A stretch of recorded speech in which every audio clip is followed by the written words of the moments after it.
And so, evening everyone. Today I'm going to talk about revelation and instruction. Right? It's a two-part thing that happens. Revelation and instruction is always two parts. And we're going to use the story of Moses to portray it. No, not of Moses, sorry, of Noah and the ark to portray that.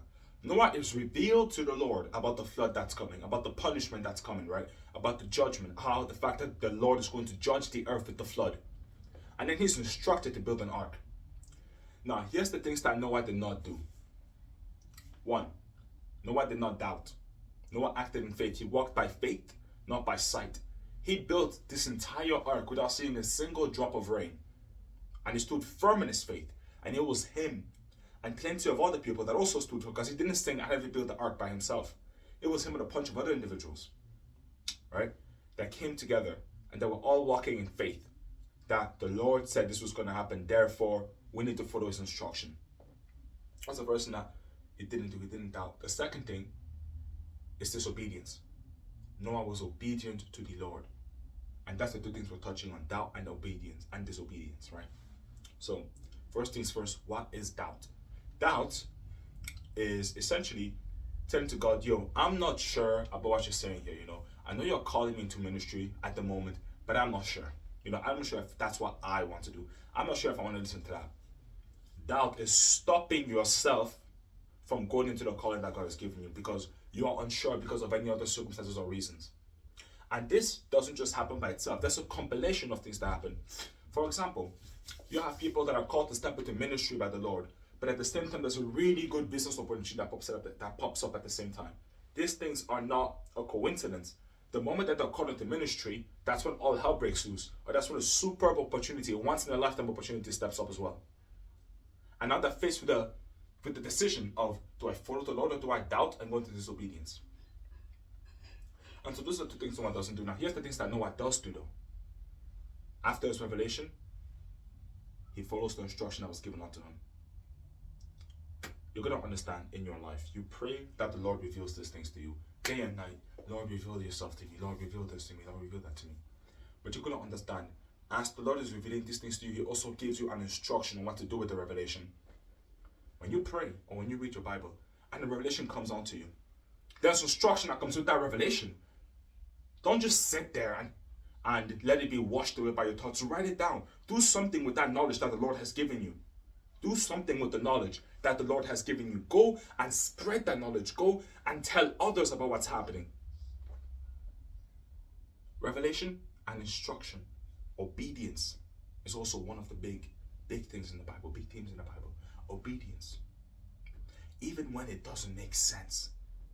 Even when logically speaking, it makes absolutely baloney. You're still obedient. Why? Because you're walking by faith and not by sight. By faith and not by logic. By faith and not by reasoning. Now, how can you develop a faith of that caliber? It's very simple. Intimate time with God. I can't say this, I can't emphasize this more.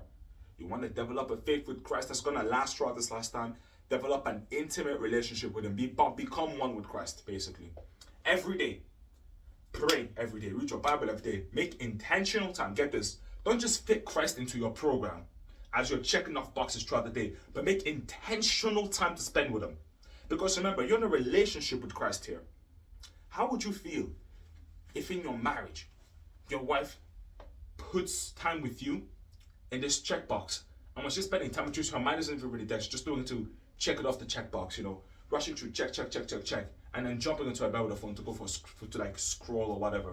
That's what you do to God. You'd be shattered, right? But that's how God feels every single time you do that to him. You put him into your schedule, but it's unintentional time. It's just, I have like a 5-minute gap here. I guess I can maybe pray during that time. And oftentimes they're not. You even skip the prayer for something else. And Christ feels shattered when we do these things.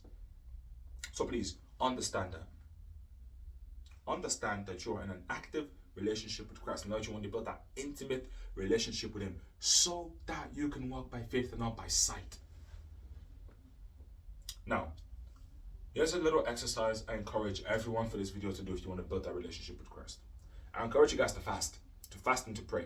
You can fast anywhere from one meal to a day. You can fast anywhere from one meal to a day, to 2 days, to 3 days. So some people that fasted for a week, you can fast from any time, honestly, from 1 to however long you want, right? But I encourage you guys to fast consistently, at least once every 2 or 3 weeks. Have a time of fasting, and in that time, put the phone down, put the distractions down, and actively spend that time with God. If you're going to fast for in one meal, during that section of time where you will eat, don't just scroll on your phone. Make use of that fast. Go read your Bible instead.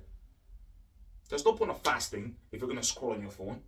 There's no point of fasting if you're going to go smoke and sin unrepentantly. The whole point of fasting is to deny yourself, not just food, but all these other things as well. It's the highest form of denying yourself. You're telling your body, I know you're hungry, but I'm saying no food for this period of time because I want to seek God in this time. Now, what does building an intimate relationship with Christ do for you? Building an intimate relationship with Christ is the most precious thing you can have, because everything in this life can be taken. Everything in this life, including your life, can be taken. But the one thing that cannot be taken from you is your relationship with Christ. The clothes on your back can be taken.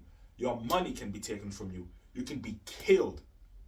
But the one thing that cannot be taken from you is that intimate, deep bond with Christ. That overwhelming peace and joy. Galatians 5:22, the fruit of the Spirit. Peace, joy, gentleness, kindness, and self-control. Those things can't be taken from you because they're rooted in your heart.